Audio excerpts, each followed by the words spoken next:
bien, on peut dire que ce vote traduit une crise du système politique.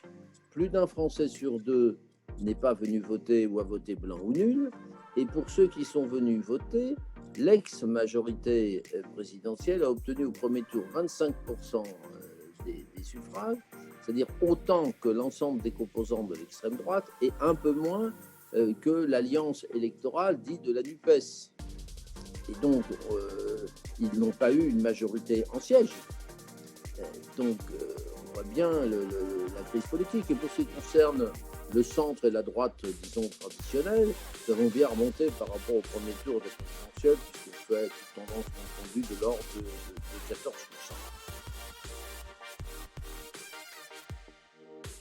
C'est la première fois que l'ex-majorité, la majorité sortante, est battue.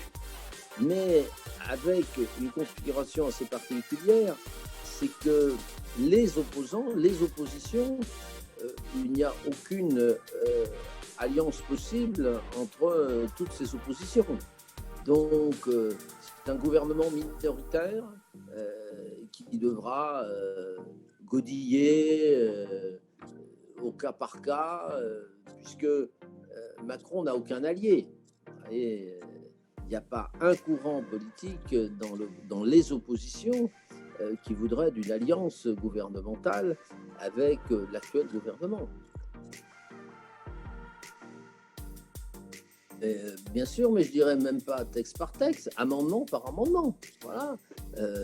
Le gouvernement pourrait être battu régulièrement sur des textes. Il est battu, le texte ne sort pas. Voilà, c'est tout simple.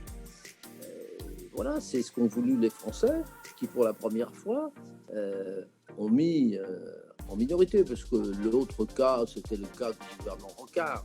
Le gouvernement Rocard, on oublie de dire qu'il y avait un groupe communiste, il leur manquait 4-5 sièges, je crois, de mémoire, et il y avait un groupe communiste qui n'était pas partie de la majorité, donc ils discutaient une fois avec le groupe communiste, une fois avec le groupe centriste, voilà, et pour avoir les 4-5 voix, vous savez, c'est triste à dire, toujours des gens qui se sont achetés, vous voyez, en disant on va débloquer telle route dans ta circonscription, on va subventionner tel truc dans ta circonscription, c'est comme ça que Rocard a godillé.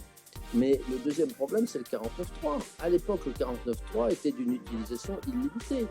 Ça, c'est fini, puisqu'on ne peut utiliser le 49.3 qu'une fois par session, c'est-à-dire une fois par an, à l'exception de la loi de finances et la loi de financement de la sécurité sociale. On peut à tout moment dissoudre l'Assemblée nationale. Son problème, c'est de trouver des motifs permettant de le justifier devant l'opinion publique. Et beaucoup de gens, y compris de l'ex-majorité présidentielle, pensent que dissoudre dans les mois qui viennent serait contre-productif, puisqu'ils pensent qu'ils perdraient encore plus de sièges. Et donc, on se trouverait dans une assemblée de moins en moins gouvernable, si je puis dire. Voilà. Et donc, par contre, il peut essayer d'utiliser des circonstances que personne ne connaît aujourd'hui, ni lui, ni vous, ni moi, pour essayer de forcer le destin. Mais s'il le perd, il pourrait lui arriver peut-être ce qui est arrivé à Mattman, c'est-à-dire se soumettre ou se démettre, comme on disait du temps de Mattman. Et il y a une autre solution aussi, c'est qu'il démissionne. Vous voyez, donc nul ne peut dire ce qui peut arriver. Voilà. Je pense personnellement que cette mandature n'arrivera pas à son terme de 5 ans. Je ne vois pas comment ça peut tenir. Pourquoi ? Parce que les nuages s'amoncellent au-dessus de la France. Beaucoup des grandes questions qui auraient dû être traitées aux présidentielles et aux législatives ne l'ont pas été.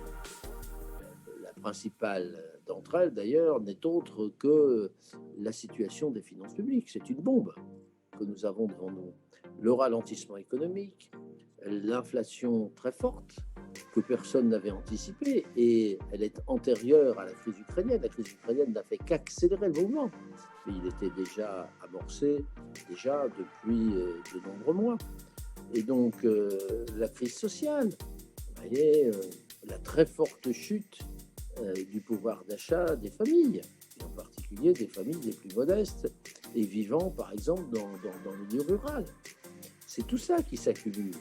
Et,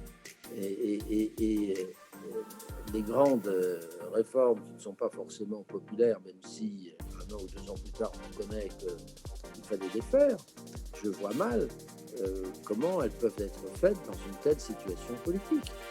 Donc le pays, ma grande crainte personnellement, c'est que le pays va s'enfoncer.